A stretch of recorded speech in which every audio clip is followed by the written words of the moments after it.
Welcome to JCats, a program that seeks to introduce Japanese contextualized literature and ideas for use by missionaries and anyone who wants to share the gospel with Japanese people.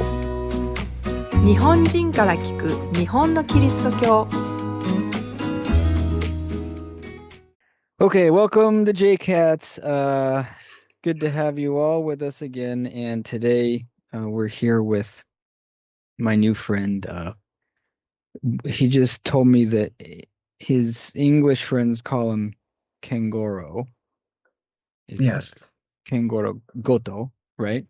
Yeah. But why don't you tell us a little bit about yourself? That's thank you for inviting me today. So I will introduce myself. Just as you said, I'm Kengoro Goto. So I'm from Japan. So now studying in the UK for maybe 4 years. And originally from Japan and originally from pastor's family in Japan. So it's already very rare situation. And also, I'm from a big family like you. I have 12 siblings. That's too many. I have with me. There's 8 of them, and I don't think I've ever met 12 people. Really? We would go to like homeschool camps when we were kids, and people would be bragging back and forth and be like, "I have 9. Oh, I have 8. You know, I'm sad because I only have 8 and you have 9." But I don't think I've ever heard of 12, or I don't think I've ever met anybody with 12. Wow. Yeah. Your father. So that's something. Yeah, he actually the 12 siblings are not by accident, but he planned before he got married. So brave man. So reason is very obvious. So Jesus had 12 disciples. Wow. So he So wanted did he? Go ahead. Did he explain this to your mother before? Must have been after they got married. By the way, I decided we would have 12 children, and then I don't know how he would convince a woman to marry him if he explained that ahead of time. Yeah, I think that was one of his criteria, I think, before. Like, Pulls out the notebook. Willing to have 12 children. Check. Okay. yeah, Wow. yeah, he has certain criteria. So so she finally passed. So that's why. Wow. So we are here. Well, and so are you the 5th? Was that the point? Are you the 5th son or the 5th child or something? Yes. Very interesting. So we have 5 brothers. I'm the youngest, and we have 7 sisters. So almost one by one, the boy and girls, very alternating. So Wow. very interesting. It's very neat. Organized. Yeah, very much organized, and I'm the maybe 9th among the 12. Wow. So, quite lower class I'm from. Yeah. So is it like, are you guys, now I'm wondering, are you guys like Kenichiro and Kenjiro and Kaburo would it be? Yeah, almost Almost. exactly. Yeah, so you can guess. So everyone has Ken. Ken meaning in Japanese something dedicating. Okay. And many Shinto shrine has something Ken that in kanji. So something dedicated to someone. And Goro is just numbers, as you guess. Mm-hmm. So Kengoro is, I think is that 5, right? Ken starting with Ken Ichi, Ken Ji second, Ken Zo for the third, and Ken Shiro and Ken Goro. So what would be 6? Is there a 6? I mean, like not in your family, but is in the numbering system? numbering. No, so for yeah, so for boys, just numbers like after Ken. So Uh-huh. but for girls, they are mostly from the Bible, like Rebecca or Ruth or Mika or something, Clara or Monica or Eliza, Hannah, these kind of famous names, either from the Bible itself or something Christians, famous Christians, I think. Hmm. Interesting. Yeah. Well, your dad's an organized guy. I don't think my dad was planning to have any kids at first, and then he ended up having eight. But and you do, so you're, oh, can I hear a little bit? I'm curious because lately I've been increasingly interested in like Old Testament studies. Um, Mhm. I'm curious. I don't think this is super related to your main topic that I wanted to talk to you about, but curious if you could share a little bit about some of your studies. You said Old Testament, but specifically if there's any interesting stuff that you're looking at or working on. Yeah, thank you, thank you. So I'm doing something study on Old Testament, especially, yeah, we can study Old Testament from many directions, like using various methods or approaches. Someone using like a psychological approach, or someone using the more gender-based approach, someone doing more like a ethics approach. So I'm taking approach, which is like a linguistic approach.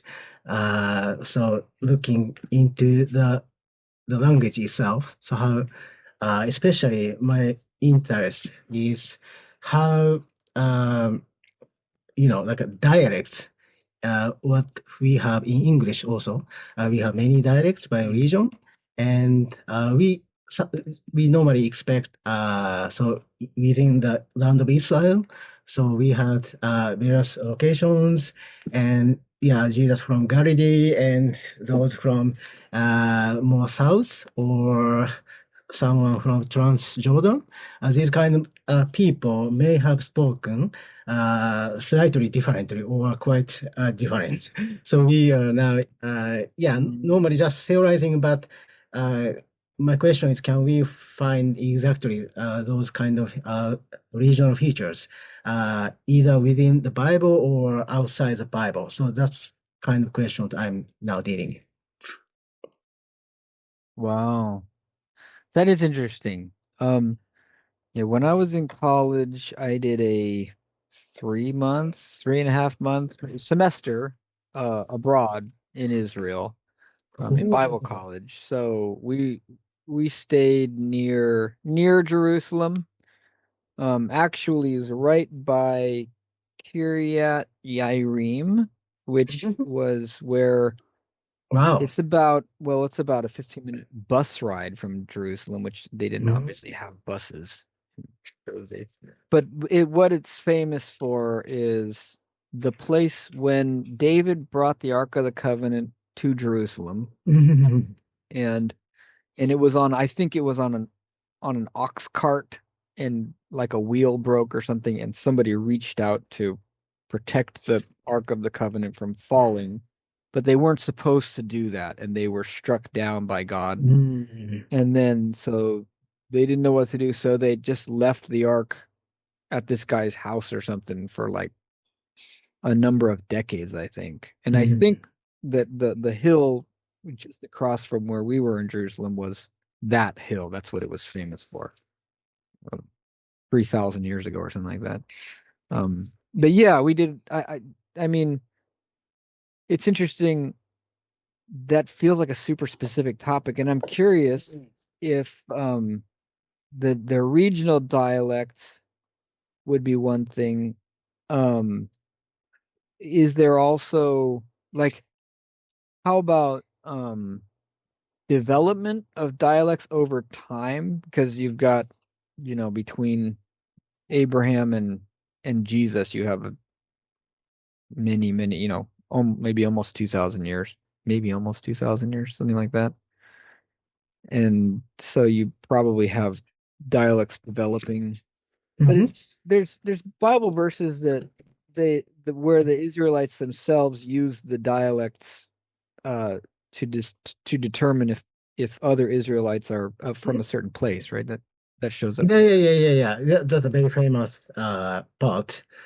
Like, yeah, Transjordania and those from maybe the Ephraimites or something.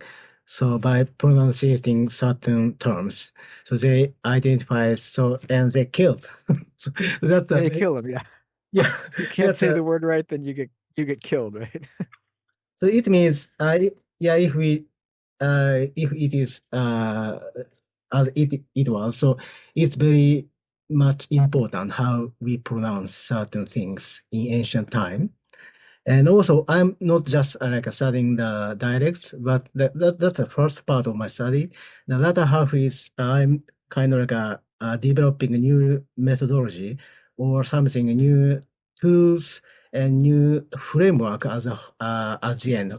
Uh, my PhD dissertation is presenting new framework for identifying uh, what we call Northern Hebrew features, and after that, kind of like uh, for tools for evaluating quantitatively how each book of the Old Testament may be associated with certain regions. So this kind of system I'm creating and presenting.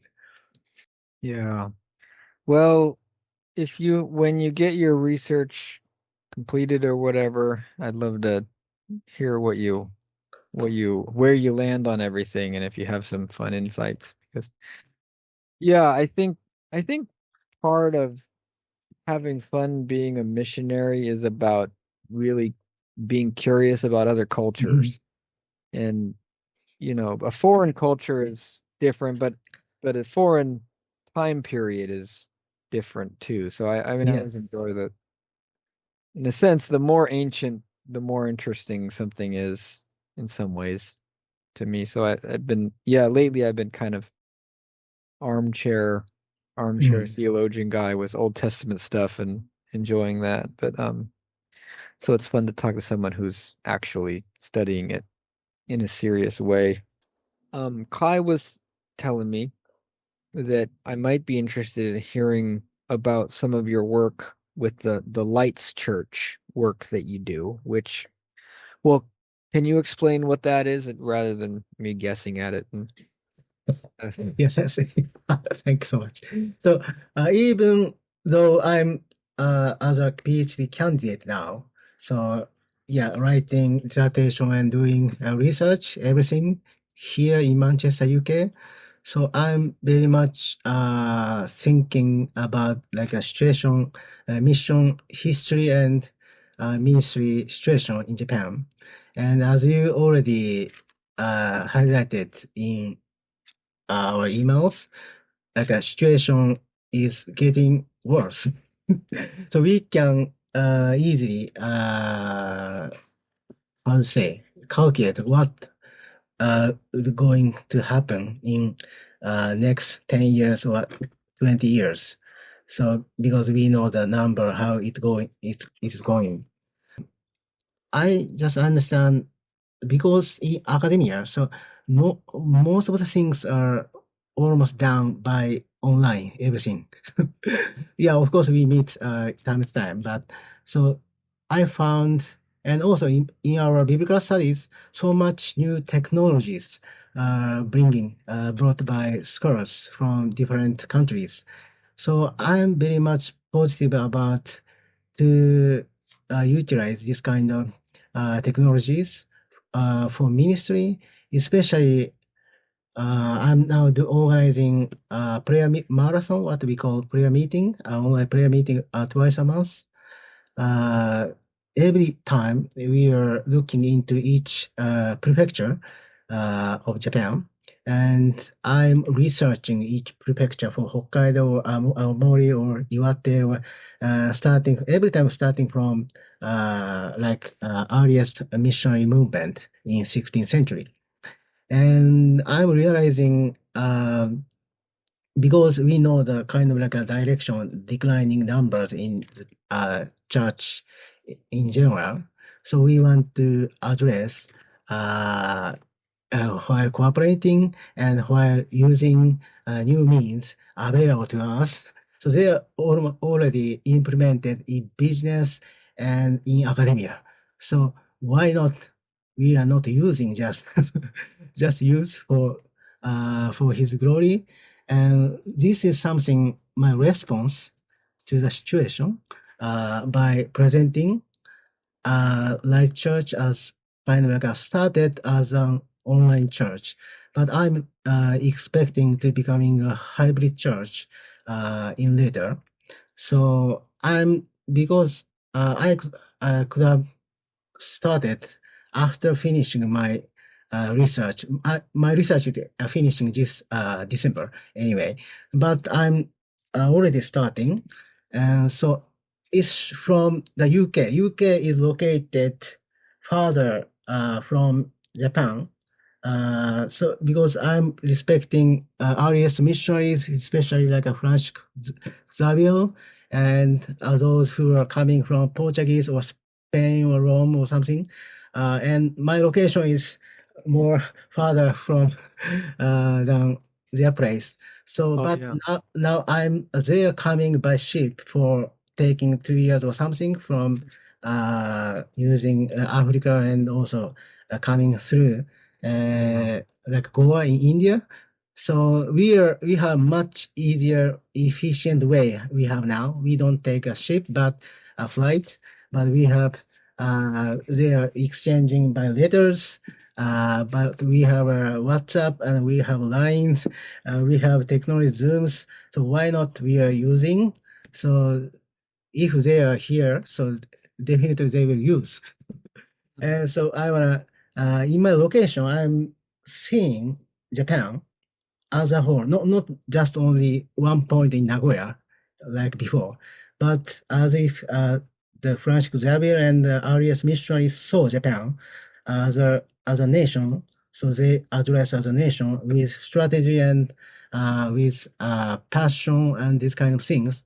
So I'm my location and this timing is much letting me think about how we can address yeah, with new ways and with new technologies. So this is a response as a light church. Yeah, so I'm trying to make this not only one church, like any like online church, but try to make this, try to present this one as a platform, online platform, so where people can join using like smartphone from any location, either in Japan or even from abroad.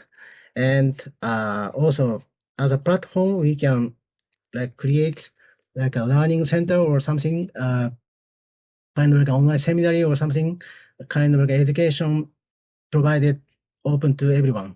And also something inviting like companies, Christian companies to engage and promote. So this is not just like a online church with a homepage, but try to present as a like a more organized platform. So that we can invite so many people.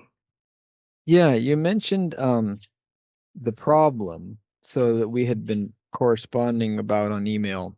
And for the sake of the listener, what we have been corresponding about a little bit is just the numbers, the statistics of how within the church in Japan, the average age of pastors is becoming increasingly older.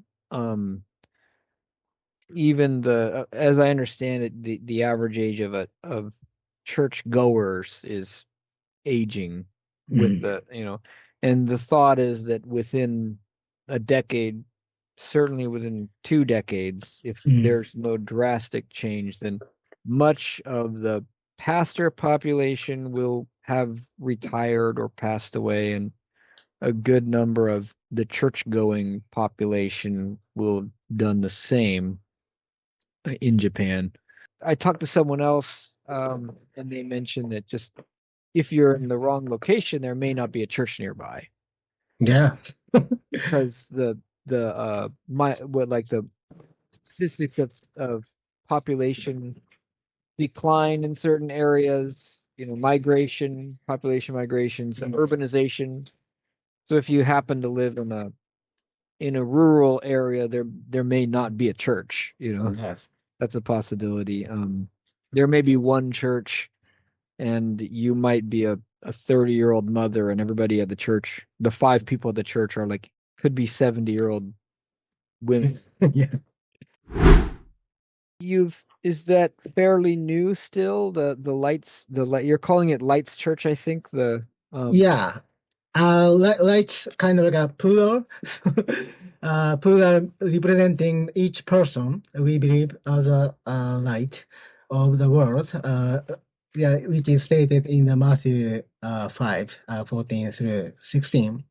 So we want to see people today in Japan, even though they may not yet know anything about Jesus or have no relationship, but still they are the light of the world. So we want to help people to be not bringing them to the buildings, but something reconciliation as a relationships, just like a not knowing kind of thing. If your children not knowing you, it's not very happy for as a father. Just kind of promoting reconciliation, just connecting people using smartphone.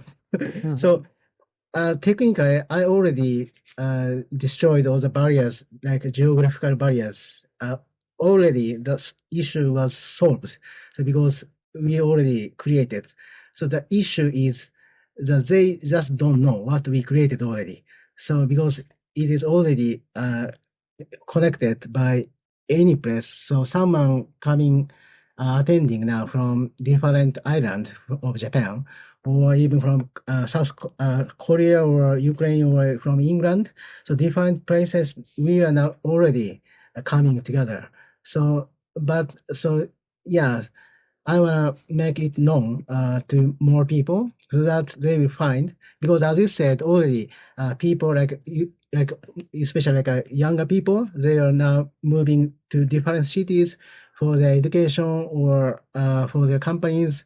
So they are just moving all around. So yeah, I was also moving in different places, and so I couldn't technically stay in one church. So many people just leave their church for any reason, and they don't join the new church in their new location because unknown to us, unknown to them. So it's very much stress for them to find out a good church. They don't know no information, and so many cultic churches. They are not Christians. Many religions use church, but they are not. So many traps are there. So I'm trying to create one good platform so that anyone can trust. And I want to invite like a specialist so that we can present at least so that they can be connected even after they move to different cities. And yeah, so they can go any local church as well, but at least there should be a place they can find anytime using their devices. So we already created. So yeah, just try and see. So yeah, if it is good or not. Yeah. Yeah, and we'll probably put the link for your Yeah, yeah, for your church in the description if I can make sure I know how to do that. Um and you mentioned was it called Project 2049? Is that the name of that other yeah. initiative? Yeah, what we recently stated or declared is something vision. Our vision 2049. This is exactly after 500 years ago when the first missionary arrived in Japan, 1549, August 15th. So Francis Xavier and his friends, maybe they arrived in Kagoshima. And in a few years, So huge revival happened within maybe 5 decades. Around 370 hundreds thousand Japanese people converted to Christianity. So huge numbers, and mostly are coming from samurai or they are the ruling class. So, and why this happened? French Xavier, and after that, especially like Barriano, like Alexander Barriano, he was the guy with super intelligent strategy. So he organized everything. So that's why ministry were not like doing sporadically, but very much organized and with strategy. And that's why we had like so great numbers. So this is what I'm trying to starting this year. And also by the 2049, after 500 and we remaining years 23 years 9 months and 17 days from today and counting other days 8,691 days. So Wow. we try to reach like 100 million people, and not baptizing but at least reaching with gospel and love of Christ. This is what we want to start this year, and who are inviting you and your friends and many missionaries as a response, our response, honoring honoring very much the first missionaries and following years so many missionaries. So this is historic our response we want to start this year. So just I'm now trying to create an article on this so that it can be distributed and shared, and I want to invite. Yes. Yeah, that is interesting because I mean, like in some sense, some Japanese are becoming more and more difficult to reach because the the way the population trends. But then with the smartphone, Yeah. all Japanese are becoming Mhm. easier to reach if you use the tools that are available, I suppose. Um, and some I feel like some maybe are more comfortable reaching out through like social media because then there's always the chance that if they feel uncomfortable, they can just disconnect Mm. and Yeah. not have the pressure of Mm. follow up saying face to face. Sometimes that can be Yeah, uncomfortable for people. that's a very good point what you have said just now. So our strategy, including various things, but the main things are using the SNS. I'm already using Instagram and YouTube and also other things, Note and Threads and Facebook and these kind of things. If I post or create reels or different things, I can reach immediately thousand people. Mhm. And so if they are also sharing what I shared, so that like a number of people we can reach in be expanded in huge number.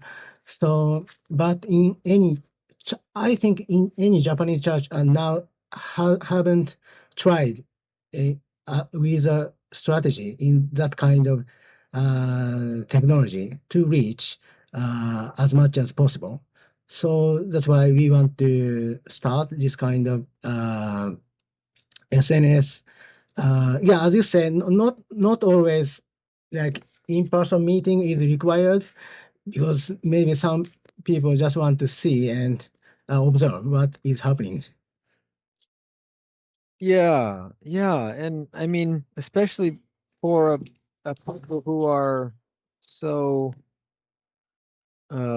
traditionally conflict avoidant, right? I think Mm, the Japanese are generally not super interested in mm, um direct conflict, right? So if you are interested in something but you don't want to feel like you have no way out, then you're going to be less interested in that thing. But if you have a safe way to engage, Yeah, that's very important. Like a model, the different model, like like a Charlie Kirk that debating with college peoples. So that model won't work in Japan. So because they are not like that, they are not expecting. So sure. yeah, it worked in the That's US. So my approach is more like a what we call like in Japanese like anshin and more healing and peace. As anyone see my post, so they will feel something relieved and be safe. And I want arguing something the theological matters. So if someone want to argue, so they can write the article academically, so that we can engage. So Uh-huh. yeah, that's what There I you will go. do that. Well, that's not fair because nobody's really that smart, right? Everybody likes to argue without doing any research first. Yeah. So if we want to argue some But certain point, so we should write something. a lot of footnotes, right? So you were mentioning healing and peace. Mm. Uh, I wonder, does that influence the way that you share the gospel? I mean, I'm not necessarily just like the sinner's prayer kind of gospel, but the way that I guess that you present Christianity. Mm. If you try to present it specifically to Japanese people, Mhm. how does that look like when what is the angle? Like, what would be the first thing that you bring up? Do you find that the approach is tailored toward like Japanese felt needs as opposed to something else, or how do you go about that? Yeah, so thank you so much. That's a great question.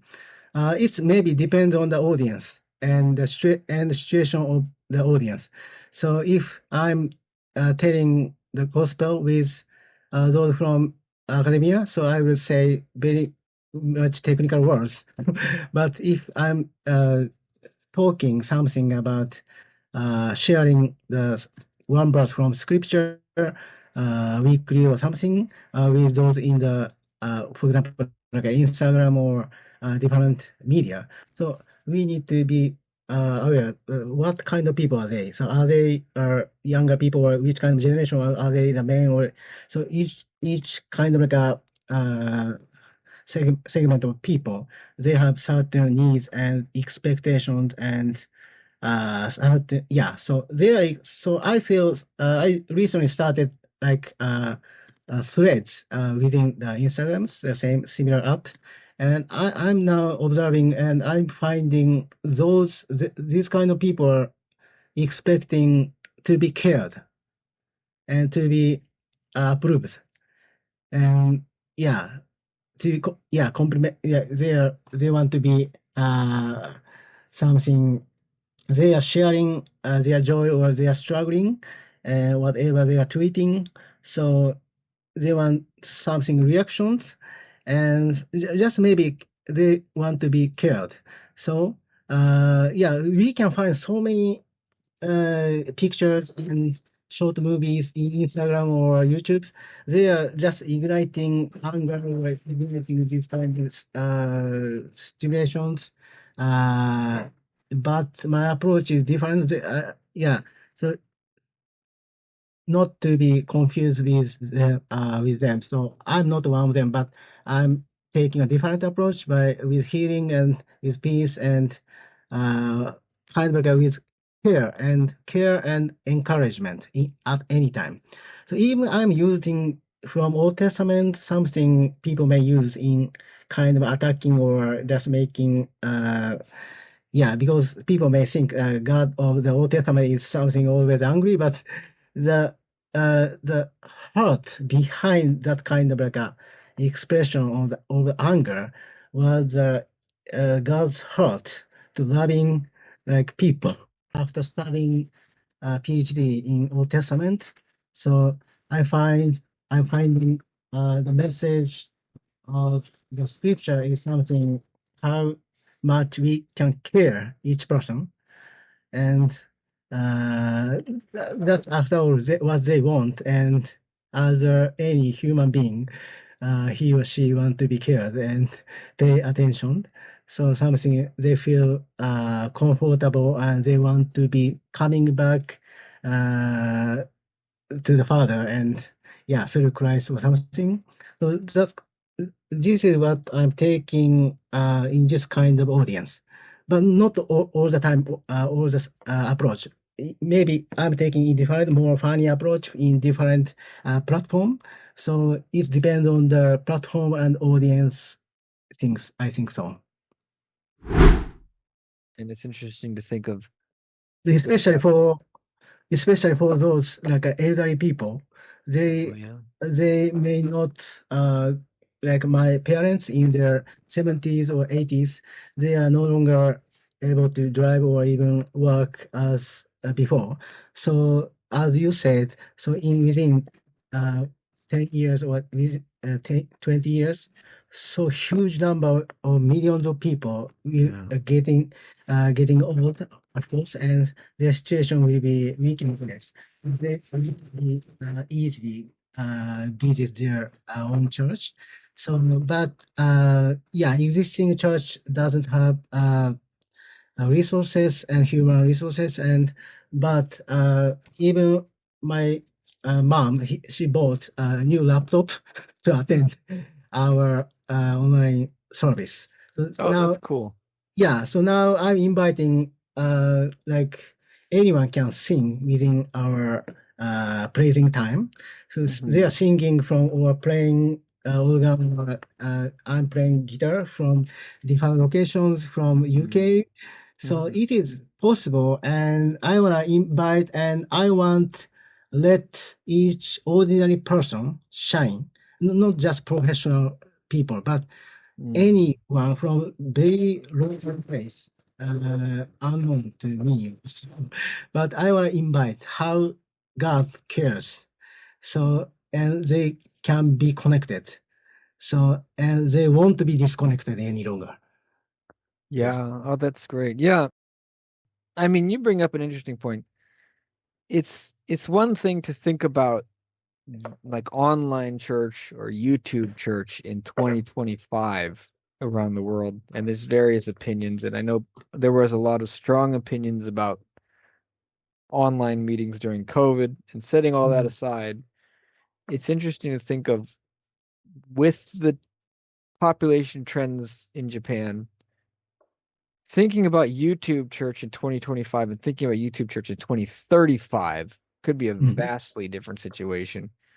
And whatever anyone feels about online meetings, it could fill a much, much larger niche 10 years from now, theoretically, than it is Yeah. even now. So, yeah, the idea of making use of that technology to reach people is more interesting thinking about sort of the inevitable future of Mm. of Japan, really, right? I mean, it's great. Yes. It's definitely great to be where people are, but even where I am, there is a Dojin home, a Mm, home for elderly people across the street from my kids' elementary school, and then there's another one just down the street in the other direction, and there are many more, and I never step foot inside them. mm. People that live in those, to my knowledge, I don't know that they're leaving them on Sunday mornings to go to the nearby churches. I imagine they're not. So having access just for the people that and there's getting to be more and more Rojin home. That they're that's like the biggest business in town now. Yeah, we are Right, not right. meeting. We are not meeting just on Sunday, but as a platform, if we develop well, so we can provide many occasions within weekdays, so that anytime they can choose and meet for certain kind of group similar to them. So that's something we want to develop from now. So this is something I want to invite people to this kind of movement because this is not only like church, but this if it is platform, I want to invite many uh, churches and denominations and companies, these kind of people, and so that we work together and provide. and yeah, try to reach those, like what you said, like elderly people around you. That's interesting. Yeah. Yeah, no, I think I mean, you kind of opened my eyes to things when you asked me to think about things from now. And I'm I'm hoping to continue working as a missionary, till I retire.